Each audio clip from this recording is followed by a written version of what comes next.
Good evening, folks. Welcome to another episode of the Matias Sports Podcast, episode 23. I have Max Cerullo of the Boston Herald. He's the Boston Red Sox beat reporter. How are you? How's it going, man? Thanks for having me. Yeah, no problem. Second time on the show, so I appreciate you taking the time. I mean, I didn't mind the 15, 20 minute, delay, so I just want to dive right into it. 70 and 70, and you said you wanted to talk about this on the air. What is going on with this squad of boys? What is going on is the great question. I'm not sure anybody can really say for sure, but I think what we can say is that we know what this team is, and we know where this team is going, and that's nowhere fast.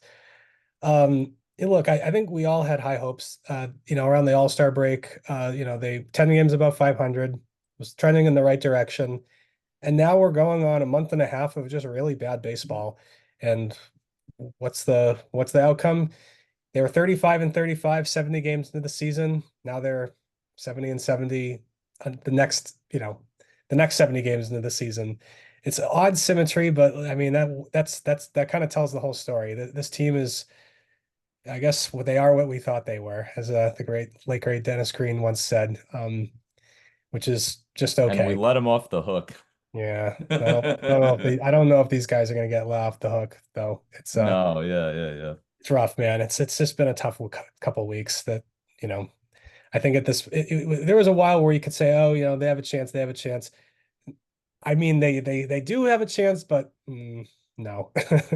I mean, getting swept by the Mets, losing what, two out of the three against Detroit last week on the road. I haven't been really watching. I keep up or I get the alerts in, if they win or lose. But obviously, you'd be in there firsthand, home away games. What's been the vibe around the locker room with all the reporters? I know Cora. I heard a clip on 98.5 today. You said, we're just playing 500 baseball. We're just playing 500 baseball. Yeah, I get you yeah. playing 500 baseball, but there's more to it than that. Well, I mean, I think it's notable that, he said that caught my attention last night because Hmm. for a while the line had always been, we're better than this. And now it's shifted to, we have to be better than this. So, that's not insignificant. My teammate at the Herald, Gabrielle, was in New York this past week. And you know what? It's just the vibes have gotten really bad. I think the team understands where they're at. They recognize what's happening, and they're scrambling to try to stop it. But I think they're at a point where, like, you can put on a brave face for so long, but eventually you reach a point where I think they know they're cooked. And that's why we're really seeing the frustration boil over. And this is such a young team, they're they just don't have the veterans to kind of like dig deep and turn things around. Like, their best players are mostly guys who are in their second, third, fourth years in the league. Hmm. Devers has been around longer, but he's He still has. himself, I think, is only what, 27 years old, maybe 28. Yeah, 27, 28. I Yeah, think he came so in the like league like 2017, if I remember. Yeah, so I mean, like, he's a veteran, but he's still, a pretty young guy, all things considered. And I don't think it's really in his nature to, he's not really you know, He is the face of the franchise, but it's that's like, true. But like, I think his personality, he's never been like a take charge, like, hmm, rah rah, like, leader. rally the troops kind of guy. He's more of a lead by example guy, and he's like, and I'm not going to say a bad thing about Devers Hmm. as a player or even as a leader, but I think there are certain aspects of kind of the position he's in that may not come naturally to him. And hey, let's face it, he's been dealing with shoulder injuries all season long. That's got to be exhausting.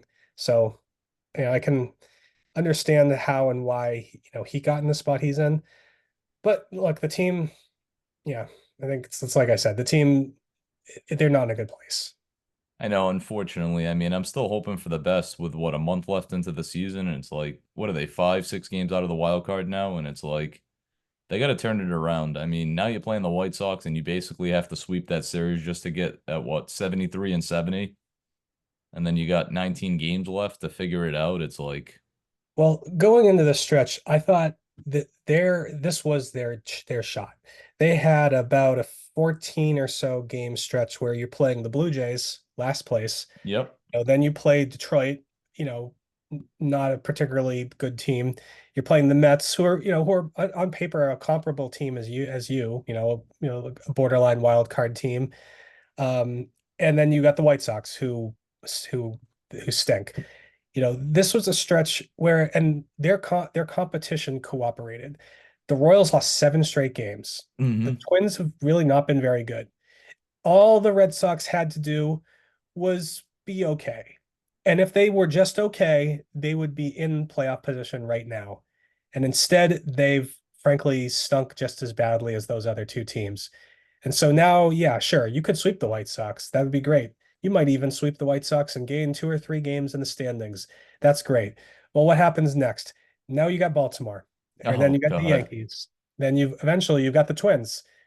Be real nice if that series matters. It might not, the way things are going. And Yeah. then the Rays and the Jays, Blue Jays, those are tough series, even if they are ostensibly not as good as Hmm. they've been. So for the Red Sox to do this, they have to play better. And right now they're playing their worst baseball of the season. And they have been playing their worst baseball for we're going on 2 weeks now, the two most important weeks of the season, and they stink. I mean, you know, baseball is a long season, but at a certain point, these things matter. And I think Hmm. I've hit the tipping point where they blew it. For them to make the playoffs now, almost everything would have to go right. And I'm not saying it's impossible, but I think we've reached the point where we don't have to kid ourselves and pretend like that's a likely outcome or even a realistic outcome.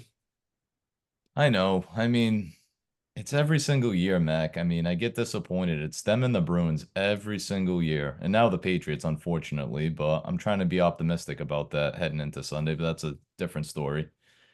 It's just this team has spent so much money in the past. Yeah, the David Ortiz, Manny Ramirez years, and now you have a depleted team of the pitching's kind of gone to crap. Jaron Duran's been having a pretty good season. Like you alluded to, Devers has had a shoulder injury. My God, shoulder injury. Wow, if I can spit it out, Jesus, I'm as bad as the Red Sox right now. It just this team's just had its ups and downs. I thought the addition of Andrew Bailey to the pitching staff was gonna basically glorify the pitching staff. It did for a while, but now it's just trending backwards. You got Tanner Houck and Nick Pivetta with losing records. I think Houck's 8-10, and I think I've seen Pavetta's what 5-10. I don't worry about the win-loss records. I mean, I know, how but I like to see a guy like a Bayo, 12-6, whatever he is, 12-7 now. Like I like that type of like in stats. general, guys who pitch well will usually have winning records. I see your Hmm. point. Yeah. On the pitching front, Andrew Bailey did a lot of good things, especially early on. But baseball is 162 It games, is. and these guys, for the most part, have never pitched this much in a season ever. So I'm not surprised that some of the younger guys are just sort of it kind of tailed off a little bit. I think Ran out Cutter of gas. Crawford was pitching outstanding for the first half, and now maybe he's come a little back down to earth. When Hmm. all's said and done, Cutter Crawford's season is going to be good. Tanner Houck was deservedly as an all-star. He's going to finish probably with, I mean, I don't know. He's not going to win the Cy Young, but like No. he's going to finish as like one of the better pitchers in the American League. Even the other day, he gives up that grand slam and was dominant the rest of his outing. So, you know, the pitchers have made strides. The problem is that they just simply don't have enough. They don't have enough pitching depth in the minors. They don't have the guys who are in the big leagues are still not really pitching in roles to which they're suited currently.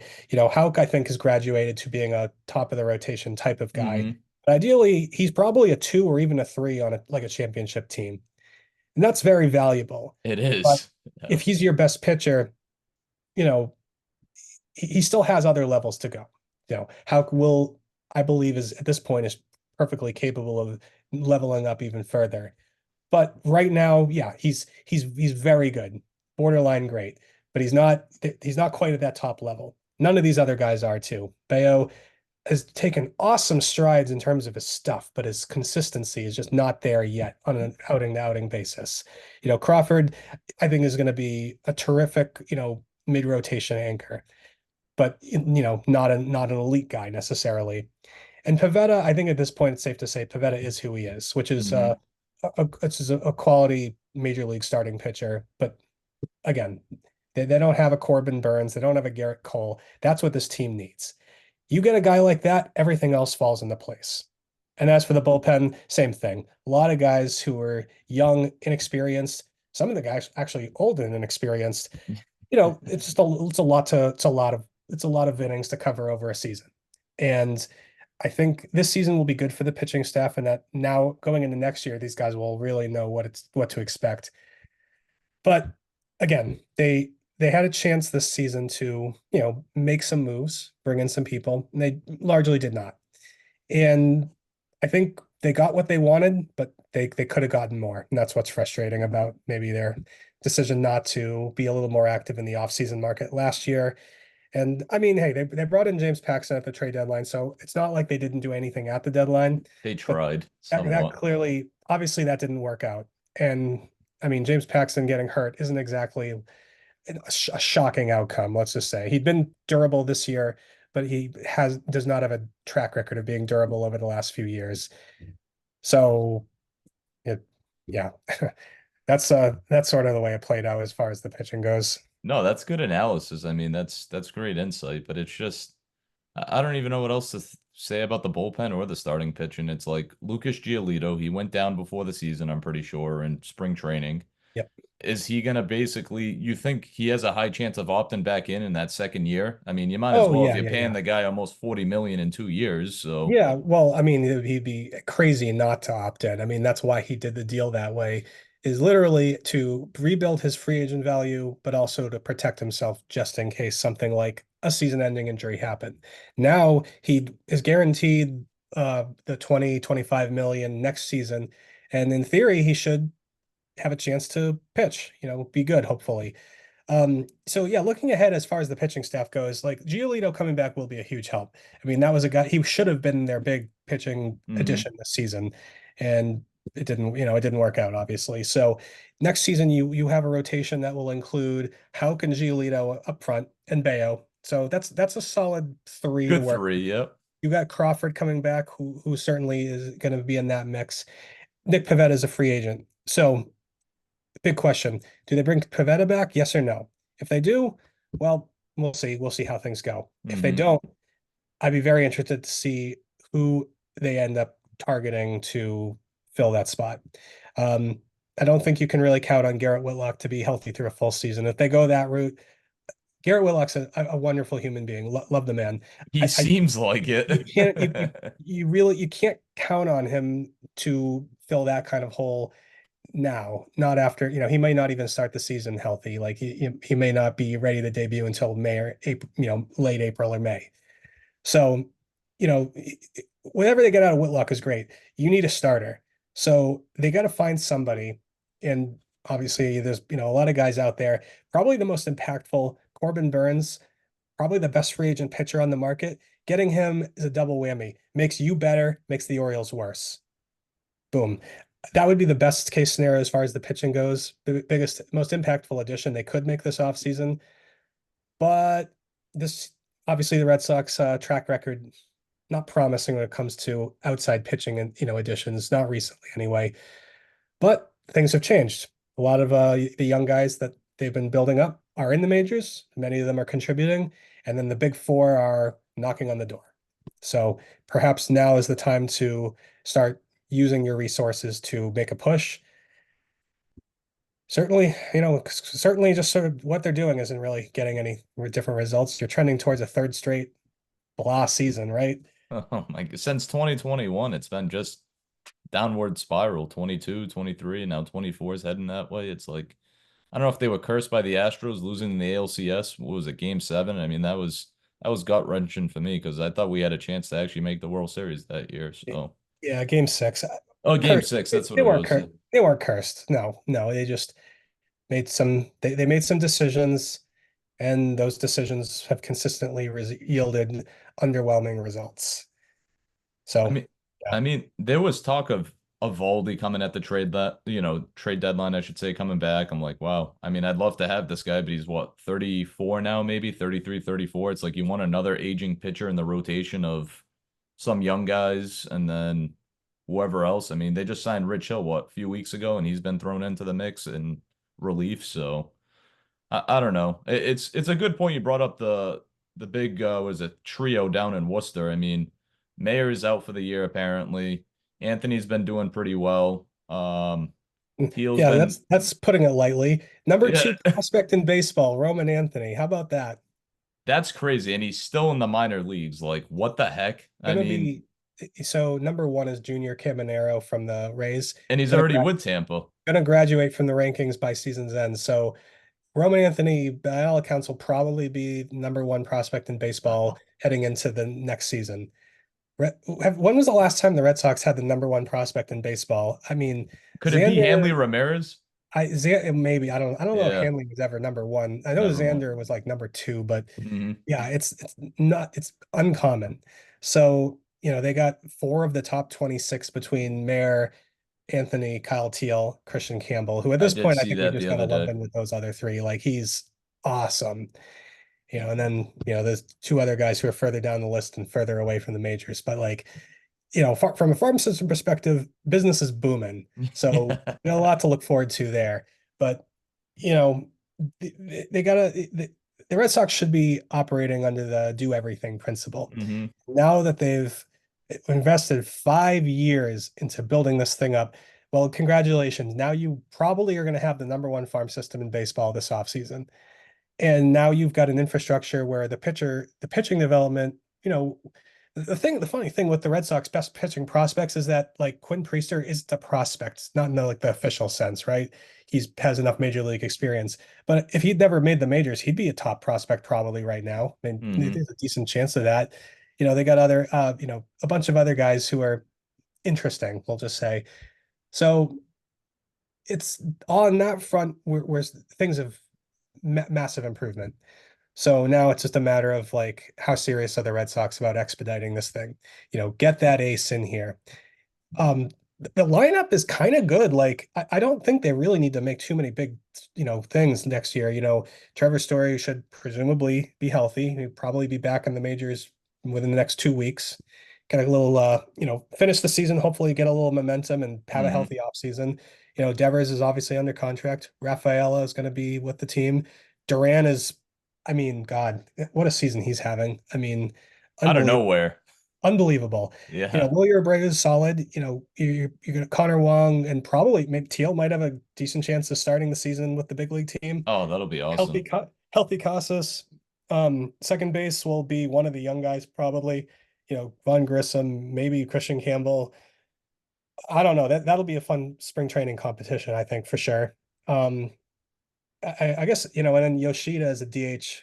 I think if there's any switch. I mean, look, Yoshida's a really good hitter, but like Hmm. there's one thing you could do that might, mix things up and be possibly try to unload him and allow yourself the flexibility to maybe, I don't know, carry, know, let's just say that the roster might fit a little bit better and you'd have more flexibility to maybe carry more of those younger guys or, keep all the outfielders and I don't know. And if not, you stand pat and Yoshida's still proven to be a pretty solid big league hitter.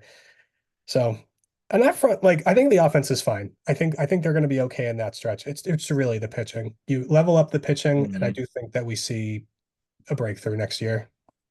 I mean, good points you bring up there with Yoshida. I like him too, but I wouldn't mind trading him for like a top-notch, maybe, I don't know, top three rotation guy if they could get that for him at his age. Probably not. I'm probably reaching for the moons. I wouldn't hold your breath on that, but Yeah, but I you see never what you're saying. know. I know I'm thinking fantasy land there, No, but I mean, what you'd be thinking is probably a double A pitcher or two oh God, with some Jesus. interesting upside. I think that would probably be a real, well, I don't even know if that's realistic. I don't know what Yoshida's market is. I think his contract is probably viewed as a net negative, but Hmm. at least the good news is now you only have 3 years left on that deal instead of four, 3.5 or something. Um, and hey, if he's healthy, he can produce. So find a team that could use a impactful left-handed bat. you maybe you can have a taker, but I don't want people accusing me of trying to get rid of Masataka Yoshida. No, no, no, I've I written this on a understand number that. of occasions that he would be a logical person to move, but it's not always that simple. You need two to tango. I really Hmm. don't think he has that big a market, but also when he's healthy and he's productive, so it's not urgent. See if anything comes along, and otherwise, have the guy hit 290 with some respectable pop, and you can manage with that. On a side topic here, moving away, I should say, from the Red Sox for like a little bit. What's your thoughts on Chris Sale's Cy Young candidate year? It kind of blows our mind, doesn't it? I mean, So listen, I've wow. it's kind of funny how this happens, right? Chris Sale for 5 years basically is injury prone, is unproductive, is unavailable. Yep. And the moment you trade him for a really exciting young player, suddenly that young player catches the Chris Sale like bad injury juju, and Sale turns back the clock and might win his first career Cy Young. I think it's amazing for Sale. I think it's awesome. I don't think anybody should look at that and be like, "Oh, what a terrible trade!" As if, come on, everybody was stoked when the move happened. Oh yeah. I was So shocked in a way, but I shouldn't have been it's super in shocked. year one, it's a worst case scenario for the Red Sox, obviously. But if he'd stayed, I look deep down. Let's face it. If he'd stayed with the Red Sox, he probably would have got struck by lightning, or he Oh probably would have God. gotten mauled by a bear taking his kids to the zoo, or something equally silly and unfortunate because he just didn't have good luck in Boston. So maybe Unfortunately. all he had to do was get out of town, and all of a sudden, I don't know, fortune shined upon him. I don't look, I'm kidding, obviously, but No, like I know. It's I, funny I though. It's feel good I, I humor. feel like it's just one of those things where fans just have to shake their heads and just be like, good for him. Don't try to turn it into an indictment of the team, like, oh, we traded Chris Sale for this bum. It's like, yeah, well, you know what? That bum is under contract for another 5 or 6 years. Might is a decent chance he could be your starting second baseman next year. And like it's just like what happened with Sale. He had just had nonstop injury issues. And most of them were really silly and probably won't happen again. He's 23 years old. He's going to be fine. So let's just see how Vaughn does in year two, and hopefully in year three and four and five and six. And by then, Chris Sale will probably be retired and on his way to maybe getting a shot at the Hall of Fame. Yeah, that's And true. if we look back, 7 years from now, we might just be like, oh, that was a pretty good trade for both sides. Or Grissom could be a bust, and we'll be like, well, that's unfortunate, but you know, it It, was time. it, They got something of value for him. I'm just happy for Chris Sale, man. That guy, hmm. good He dude. definitely deserves it for sure. Yeah, and if he wins the Cy Young, I think that would be amazing. Frankly, it's kind of crazy he hadn't won one before. So, Hmm. for him to finish his career with a Cy Young, I think is appropriate, even if it's perhaps not the year we expected it to happen. Hmm. It's funny. I was watching the telecast of Sunday Night Baseball on, yeah, this past Sunday, and it was Braves and Phillies, and I'm watching it, in the living room with my wife, and she's like, "Wait, he's a coach now?" I'm like, "No, babe, he's," because they were talking to him in like third, fourth inning, and I'm like, "No, babe, he's not starting today. That's why." And I think he started Monday or Tuesday, whatever it was. But That's he kind of hilarious. looked like a coach role, kind of. I could see her point, but. Anyways, I mean, I'm happy for him. I'm obviously a little jealous that I wish that record and all those stats were with the Red Sox still, but what are you gonna do? I'm hoping the best for Vaughn Grissom. I know he hit his first career home run at Fenway a couple years ago, whatever it was, 2, 3 years back. But I don't know. It's just this team's in like a ball of like fire, and they can't seem to find their way out of a paper bag lately. So it's kind of unfortunate. I'm not bashing the Red Sox. I love the team dearly, So. I don't know what the future holds. It seems like it's pretty bright, and if ownership decides to put money into the pitching staff, I'm all for it. I mean, like you keep alluding to, it's the pitching staff more than the hitting that needs to be addressed, but don't spend 500 million on Juan Soto because that's probably not going to happen. So, It'd be nice, but yeah, I it'd wouldn't be count on that. nice, but spend that money somewhere else. I think, yeah, the pitcher. Get Yeah. a pitcher. Gotta get they need. I mean, look, I said Corbin Burns. He'd obviously be my preference, Hmm. but he won't be the only one. There's other guys. I seen Max You could Fried is all out there too with that Atlanta. that that would I be looked that it would be up. another one. There's they could Walker always trade. Bueller. They could trade for somebody unexpected. They certainly got the bullets in the chamber at the minor leagues to do it now, So Hmm. yeah, I just hope they do something this offseason. I mean, last offseason was just annoying. Like it was just 3, 4 months of just waiting for something to happen, and it just never did. Can't. I mean, with Yamamoto, I remember talking to Chris Cotillo here and there, taking his class at the time, and he's like, trying to do stuff in our class over Zoom, and it was like, well, you never know with the Yamamoto news, and it's like, well, then he signs with the Dodgers, and everybody's like in goo goo gaga that he's going to play with Otani in LA, and I'm like, damn, like the Red Sox didn't have a legit chance. I mean, I'm no insider, but I just had that funny feeling that they had no shot at him. Yeah, I don't. They're saying Daisuke of 2007, whenever it was, 6, 7. Yeah, I it mean, didn't work. obviously Didn't they're work two out. good pitchers, but yeah, he didn't work out with the Red Sox. He had maybe 1 or 2 good years with the Red Sox, but Oh well, Daisuke was probably better than most people remember. But yeah, no, with Yamamoto, yeah, it didn't work out. What are you gonna do? I mean, it's still what I think he's coming back from injury or whatever it is, but I mean, I'm sure he'll still pan out in the league. He's only what 25, 26, so he's still got a He's he long he's pitched well this year. uh, Yeah, before getting hurt. Yeah. yeah, the injury was a little unfortunate, but yeah, I don't know that team, Mac, just makes, mountain of pitchers, I guess, between Dustin, like the Dodgers, it's like they're always in the running. They may choke in the playoffs sometimes, but they're always there. yeah, they've perfected what the Red Sox are trying to build. They have that they've had for like a decade now. They've had the farm Yeah. system churning out talented players. And I mean, it took longer than most people remember, but they eventually obviously started really spending. You Hmm. know, Mookie, Freddie, Otani, Yamamoto. There's no shortage of others. They're cooking with fire over there. They're gonna win another World Series soon, I think. It's kind of crazy that They're on the cusp of it for after sure. all this time, the fact that they only have one is kind of wild. But it's a really impressive organization. So I that's what the mean, Red Sox clearly aspire for. have you been out there to Dodger Stadium to cover a game? Not to Dodger Stadium. I'd love to go out there. That seems like such a cool. Have you been to at least the Angel Stadium? Because that looks nice too. I've seen it. I saw it from like across the parking lot when I went to Disneyland a while back. Oh wow, yeah, yeah, yeah. So no, neither of those. I got 20 ballparks under my belt though. So I had a chance to see my fair share, but Hmm. those two are currently still on the list. What do you got? 10 left, right? It's 30, if I remember.